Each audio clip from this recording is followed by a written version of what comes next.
welcome to NewsClick. We're honored to have with us today Alex Gakuru. Alex is the Executive Director of Code IP Trust, a Kenyan organization that is involved in local content creation and development, as well as IP protection. They also deal with internet policy. Thank you, Alex, for being with us today. Thank you for having me. Now, what have the responses to the Snowden revelations been in Kenya and more generally across Africa? Have they been as perturbed by these revelations as, say, the governments of Brazil, Germany, and so on? Or have they taken a more hands-off stance, much like the Indian government has? I think what the revelations have done is they have come like an earthquake. The problem with an earthquake is that you're always told you can have your feet on the ground, but the moment the ground shakes, you really don't know what to do. You sort of get paralyzed and you start doing paralysis analysis. So what has happened in Africa is become a shocker that what you looked at as a model of democracy, a model of the place to look at trust, and this in this case is the United States, has left lots of people very scared, and they don't know what sort of identity they need to assume now for their online presence. Now, you will find that the reactions have been various. Some in South Africa have started saying that actually the South African laws have been worse than what the revelations are showing. Other countries across Africa have started looking and reviewing their policies in terms of internet policy and privacy and confidentiality. Others have gone to an extent of even extending the fear to the registration of mobile phone numbers, and they're saying, oh, our governments are spying on us as well, just like the other one was spying. So it's got myriads of reactions. Some of them are on the surface, others are lying, and so there have been various reactions. But one thing is clear, it has left lots and lots of shockwaves, and the conversation is ongoing, though you might notice that people are not using as much energy, perhaps out of the fear of the US, in as much as they are using to hit back at their local government, which is pretty understandable because a lot of people don't want to be seen by the very agencies as if they are opposing the multi-powerful, the big powers that be, and they fear maybe their accounts will be closed if they criticize some of those countries that also have those free email accounts. So the conversation is going on, sometimes on board, overboard, others sometimes underground, but the fears are real and they are manifested in various reactions those people have.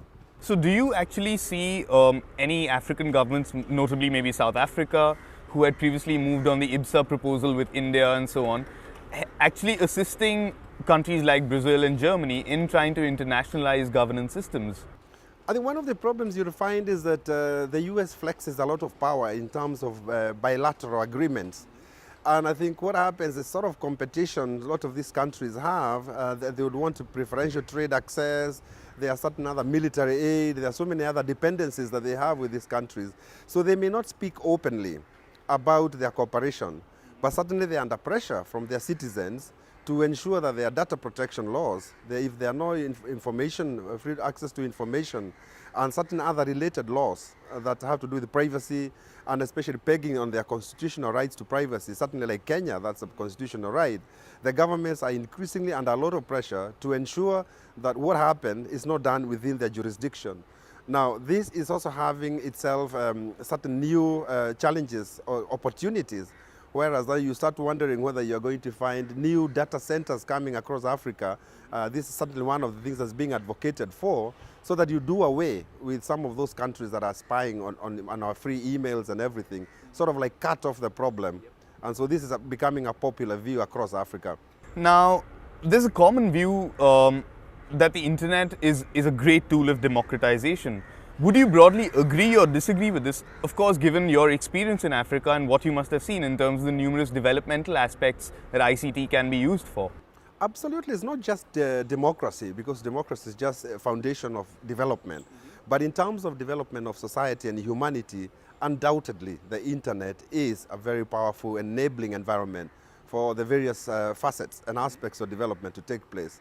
However, you will find also that if the internet comes in the form of where there is power, the same old three, money, power, and control, the manifestations come onto the internet, and therefore they have become new, what are being called cyber lords.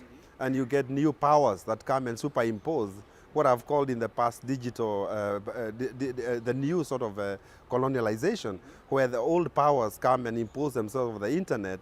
That risks taking away the benefits of the internet.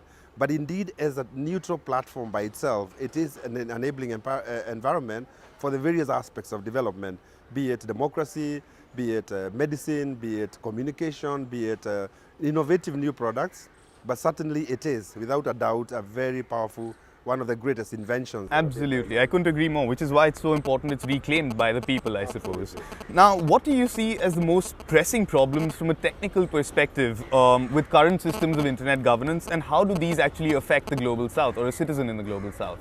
Well, the problem where you find with the manner in which the internet is governed is that by virtue of the fact that there are only islands of connectivity in the Global South, the fact that the center of gravity for a long time has been the United States, so has been its governance. The conversation is set by the US and its allies. And therefore, US has said they own the internet. They have made it as policy, so they'll do what they like with the internet.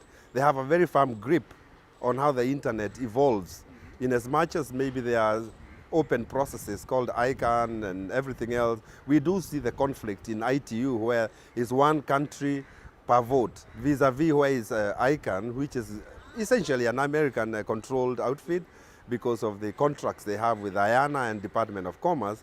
And therefore, the outcomes coming out of the ICANN are really not representative of what the rest of the Global South requires. But an argument that is often thrown against these sort of moves to internationalize is that the internet has always been developed from a bottoms-up using bottoms-up mechanisms, whether it's through IANA or the IETF laying down standards, or maybe even ICANN. And this seems to be particularly necessary, I don't know if it actually is, from a technical perspective. Your thoughts? I can tell you without a fear of doubt or a shadow of contradiction that I have been a member of the non-commercial users constituency at ICANN. And one of the biggest shockers we have had is that we have come to discover that the bottom-up policy process ICANN claims to do is only a facade. It's done to tell the world that's what it is.